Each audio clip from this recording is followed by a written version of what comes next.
Hello.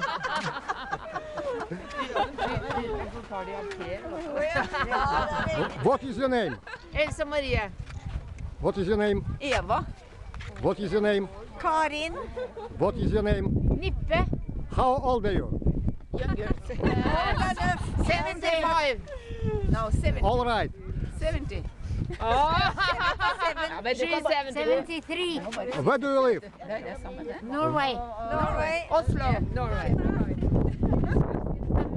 This beautiful country. Yes. Yes. But Russia is beautiful. Beautiful and Komi.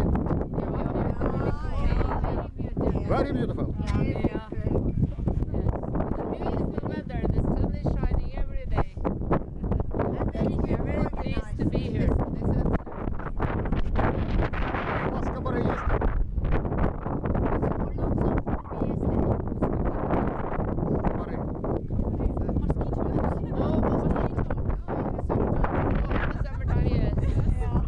Yes. In Norway. Not in Oslo. No mosquito.